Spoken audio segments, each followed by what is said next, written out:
요한이 잡힌 후 예수께서 갈릴리에 오셔서 하나님의 복음을 전파하여 때가 찼고 하나님의 나라가 가까이 왔으니 회개하고 복음을 믿으라. 오늘 3월 2일 사순절 재해 수요일 수요 가정예배 말씀 묵상 본문입니다. 사순절기에 따른 본문을 이어갈 텐데요. 마가복음 1장 14절로 15절의 말씀이 되겠습니다.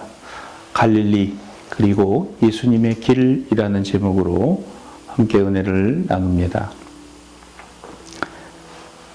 본문에 보면 우리 예수님께서 사역하시던 주 무대는 유대 땅 갈릴리였습니다.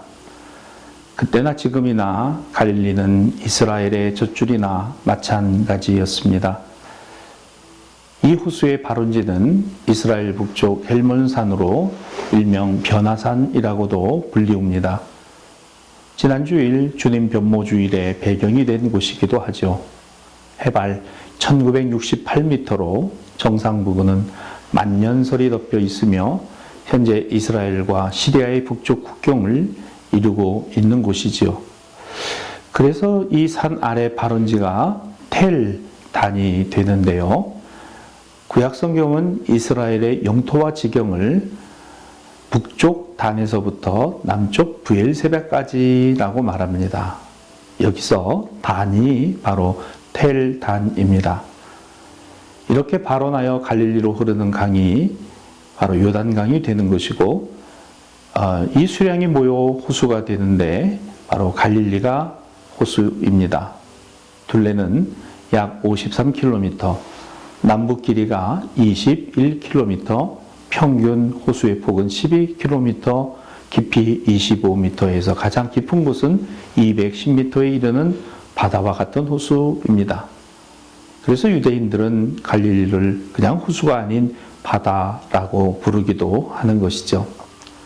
그리고 호수의 모양이 하늘에서 보면 꼭 하포를 닮았다 하여 긴네렛이라고도 하며, 인접한 호수 서쪽 지역을 따라 게네사렛이라는 이름으로도, 호수 인근의 번성한 도시 디베랴를 따라 디베랴 호수라는 이름으로도 불리우는 것입니다. 자, 이처럼 수량이 풍부하고 넓은 호수를 중심으로 어업을 발달했는데, 예수님 당시 16개의 포구를 통해 상당히 발달한 어업이 있었습니다. 어부들은 잡은 고기를 어업전쟁기지의 역할을 했던 바로 가버나움으로 가져다 팔았습니다. 하지만 그들이 가난을 면키는 어려웠는데요. 주전 2세기 마카비 가문의 유대 독립운동의 근거지로 헤롯의 지경지였던 이 가버나움을 중심으로 북쪽 수리아와 남쪽 애굽, 즉 시리아와 이집트를 잇는 국제도로가 있었던 그야말로 황금 상업 중심 도시였습니다. 이렇다 보니 세금을 걷는 세리가 상주하고 있었는데요. 그 걷는 금액이 상당하여 가난을 벗어나기는 어려웠던 것이죠. 예수님의 제자가 되었던 세리마태의 근거지가 바로 이 가버나움이었습니다. 상황이 이렇다 보니 우리가 아는 대로 이것이 이런 정도니까 유대인들의 삶이 얼마나 피폐하고 다른 지역의 그들의 삶이 더 가난했을 것은 자명한 일입니다. 하지만 예수님은 이곳 가버나움 회당에 들어가서 귀신 들린 자를 고치시고, 베드로 장모의 열병을 고치시고, 나병 환자와 중풍병자를 고치셨죠. 자, 여기까지가 지난 주연절기 주님 말씀의 본문으로 살펴본 예수님의 행적이 되겠습니다. 특히 사회 경제사를 중심으로 살펴본 것인데요. 분명한 것은 예수님이 사역을 펼친 시대와 배경이 결코 이것과 무관치 않았다는 것입니다. 좀 더 들여다보면 가버나움 옆 작은 마을이 바로 벳세다인데요. 바로 베드로와 안드레 형제, 야고보와 요한 형제의 고향입니다. 요한복음 1장 44절에 빌립은 안드레와 베드로와 한 동네 벳세다 사람이었다라는 말씀이 나오죠. 자, 어부인 이들이 갈릴리의 고기를 내다 판 곳은 호수 서편 바로 디베랴였습니다. 디베랴는 상당히 번성한 로마인들의 세워진 도시였는데요. 여기서 서쪽으로 좀 더 가면 바로 갈릴리, 가나라는 도시가 나옵니다. 예수님의 고향 나사렛과 인접한 작은 마을이었습니다. 그나마 도시였던 디베라에서부터 가나로 향하는 비교적 넓은 대로를 통해 상인들이 자주 왕래하고 예수님 고향 나사렛에 비해서는 그래도 좀 나은 상황이었던 것으로 보입니다. 다음 말씀을 한번 보죠. 요한복음 4장 46절에서 47절인데요.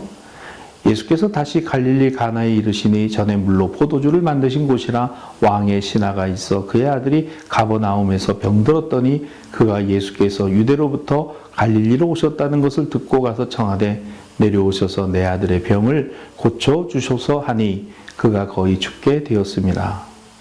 다시 말하면 본문에서 알 수 있는 것은 예수님도 이 길을 자주 다니셨다는 것입니다. 그래서 당시 유대 백성들의 삶을 잘 알고 계셨던 것이죠.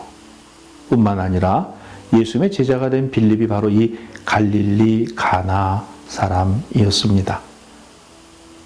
요한복음 21장 1절로 2절 그 후에 예수께서 디베랴 호수에서 또 제자들에게 자기를 나타내신 일은 이러하니라. 시몬 베드로와 디두모라 하는 도마와 갈릴리 가나 사람 나다나엘과 세베대의 아들들과 또 다른 제자 둘이 함께 있더니. 그렇습니다. 사랑하는 대사신앙가족 여러분, 신앙, 즉 복음적 신앙은 우리의 삶의 자리와 무관치 않습니다. 갈릴리 호수를 중심으로 이 지역에 거주하던 대다수 사람들은 당시 정치와 경제, 종교와 문화의 중심지인 예루살렘과 남쪽 유대 지역에 비해 가난하고 어려운 사람들이 많았습니다. 그들은 이러저러한 차별을 받으며 다른 유대 지역 사람들로부터 따돌림을 당하기도 했습니다. 이곳은 저주받은 곳이자 여기서 선한 것은 나지 않는다는 그와 같은 인식이 사람들 속에 자리 잡고 있었습니다. 바로 그곳에 예수님이 계셨고 예수께서 말씀을 가르치고 복음을 전하시며 사람들의 영혼을 만지셨습니다. 당시 갈릴리 지역 사람들의 별칭이 땅의 사람들 암하레츠입니다. 이는 하나님의 말씀 예언의 성취였는데요. 이사야 9장 1절로 2절의 말씀에 전에 고통받던 자들에게는 흑암이 없으리로다. 옛적에는 여호와께서 스불론 땅과 납달리 땅이 멸시를 당하게 하셨더니 후에는 해변길과 요단 저쪽 이방의 갈릴리를 영화롭게 하셨느니라. 흑암에 행하던 백성이 큰 빛을 보고 사망의 그늘진 땅에 거주하던 자에게 빛이 비치도다 라는 말씀입니다. 오늘을 살아가는 우리들 역시 갈릴리 사람들과 다르지 않을 것입니다. 바로 이런 이들의 주님이 우리 예수님이십니다. 그들과 함께 하시고 그들과 함께 걷고 그들을 찾아 위로의 손길을 내미시고 축복하시는 주님을 만나는 2022년에 오늘로부터 시작되는 사순절기가 되시기를 바랍니다. 기도합니다. 주님, 오늘부터 시작되는 사순절기 말씀이 늘 새벽으로 또한 시간마다 우리에게 주어질 때 또한 예배 가운데서 주님을 좀 더 묵상하고 주님께로 가까이 나아가는 우리 신앙과 믿음이 되게 하여 주옵소서. 오늘 우리의 삶의 자리가 참으로 혼란스럽고 또한 참으로 힘겹습니다. 이 가운데 주님의 따라 주님의 길을 걸어가는 우리 모든 신앙가족들이 되게 하여 주옵소서. 전쟁을 반대하고 세계의 평화를 또한 이 가운데 하나님의 은혜의 역사들을 구합니다. 주님, 이 땅의 지도자를 뽑게 되는 일정이 있습니다. 지혜를 주시고 오늘 우리에게 보다도 하나님의 뜻에 정의롭고 공의로운 선택이 되도록 은혜 베풀어 주옵소서. 사순절기를 보내며 침묵하고 묵상하고 금식하며 기도하며 보다도 주님께로 가까이 나아가는 영성과 신앙이 되게 하여 주옵소서. 예수님의 이름으로 기도하옵나이다. 아멘.